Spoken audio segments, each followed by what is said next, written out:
Assalamualaikum warahmatullahi wabarakatuh. Perkenalkan, nama saya Syafira Nadia, NIM 18042202. Pada video kali ini saya akan memenuhi tugas manajemen risiko dan kebencanaan, yaitu mengenai sistem penanggulangan bencana nasional COVID-19. Kesiapan dan pelaksanaan tanggap bencana wabah COVID-19. Badan Kesehatan Dunia atau WHO menetapkan secara resmi virus corona sebagai pandemi. Istilah pandemi yang digunakan tidak berkaitan dengan keganasan penyakit, namun lebih kepada penyebarannya yang meluas, sangat mudah menular, dan sudah menyebar secara keseluruhan dunia. Pemerintah Republik Indonesia dalam menyikapi hal ini kemudian menetapkan COVID-19 sebagai bencana nasional berdasarkan Undang-Undang Republik Indonesia Nomor 24 Tahun 2007 tentang penanggulangan bencana yang singkatnya menyatakan bahwa suatu peristiwa atau kejadian di luar kendali manusia yang mengakibatkan ancaman atau kerentanan terhadap kelangsungan hidup manusia. Seiring dengan berjalannya waktu dan aktivitas masyarakat, penularan virus corona berisiko tinggi bagi kelompok masyarakat tertentu, seperti lansia, orang dalam masalah kesehatan menahun, orang dalam imunitas yang lemah, dan anak kecil. Dalam menghadapi bencana nasional pandemi COVID-19, upaya pemerintah untuk memberikan layanan kepada masyarakat melibatkan APBN dan APBD yang jumlahnya sangat besar. Dalam situasi darurat, diperlukan mekanisme pengawasan yang sifatnya intensif, terpadu, dan fokus melalui saluran yang meminimalkan interaksi fisik atau kontak langsung, sehingga dibentuk tim Satuan Satgas Penanggulangan COVID-19. Sistem penanggulangan COVID-19. Pemerintah pusat melalui gugus tugas percepatan penanganan COVID-19 membuat strategi yang akan secara konsisten dilakukan untuk menguatkan kebijakan physical distancing sebagai strategi dasar demi mengatasi pandemi virus corona COVID-19. Berikut penjelasan strateginya. Yang pertama yaitu strategi penguatan dasar. Itu adalah dengan gerakan masker untuk semua yang mengampanyekan kewajiban memakai masker saat berada di ruang publik atau di luar rumah. Yang kedua yaitu strategi penelusuran kontak tracking dari kasus positif yang dirawat dengan menggunakan rapid test atau tes cepat.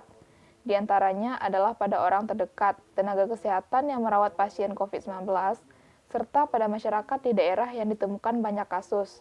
Tujuannya untuk penjaringan kasus penerusan kontak pada tenaga kesehatan dan komunitas di wilayah yang banyak sekali kasus positif. Ini strategi awal yang dilakukan terkait tes.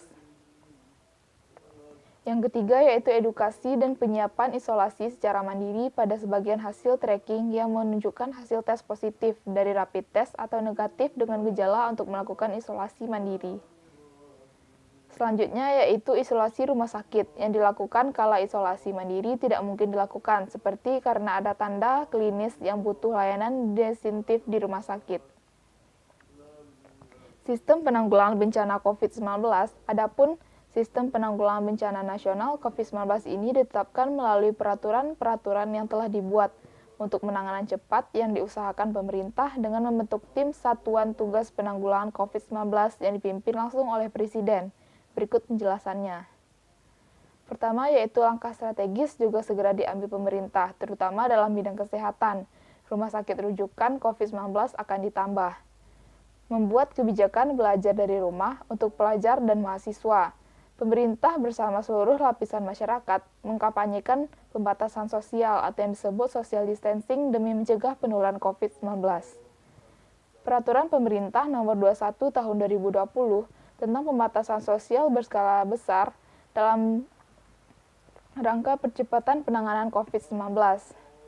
Keputusan Presiden Nomor 11 Tahun 2020 tentang penetapan kedaruratan kesehatan masyarakat COVID-19. Langkah ini diambil untuk memutus rantai penularan COVID-19 dengan perhatian utama pemerintah adalah kesehatan masyarakat. Selanjutnya SMN3 PANRB nomor 46 tahun 2020 tentang pembatasan kegiatan bepergian keluar daerah bagi ASN yang bertujuan untuk mengantisipasi lonjak pemudik yang memperbesar resiko penularan. Aturan tentang pengendalian transportasi untuk mencegah aktivitas mudik. Aturan ini tertuang dalam Permenhub nomor PM25 tahun 2020 tentang pengendalian transportasi selama masa mudik. Larangan sementara meliputi penggunaan alat transportasi darat, perkeretaapian, laut, dan udara. Dengan adanya pembatasan aktivitas masyarakat, maka pertumbuhan ekonomi Indonesia cenderung mendek. Demi mencegah situasi ekonomi Indonesia semakin tidak kondusif, pemerintah mulai melihat kemungkinan untuk melakukan relaksasi pembatasan sosial. Dilakukanlah sosialisasi kepada masyarakat tentang protokol tanaman normal baru. Untuk mengatur mobilitas warga dengan protokol aman, beberapa dirjen di bawah Kementerian Perhubungan segera mengeluarkan surat edaran yang mengatur transportasi darat, kereta-apian, laut, dan udara berlandaskan pada Surat Edaran Nomor 7 Tahun 2020 tentang kriteria dan persyaratan perjalanan orang dalam masa adaptasi kebiasaan baru menuju masyarakat produktif dan aman COVID-19 yang dikeluarkan oleh Gugus Tugas Percepatan Penanganan COVID-19 pada 6 Juni 2020. Demi memperkuat pedoman bagaimana masyarakat dalam situasi normal baru, Kementerian Kesehatan menerbitkan Keputusan Menteri Kesehatan Nomor 1 Menkes 382/2020 tentang protokol kesehatan bagi masyarakat di tempat dan fasilitas umum dalam rangka pencegahan dan pengendalian COVID-19.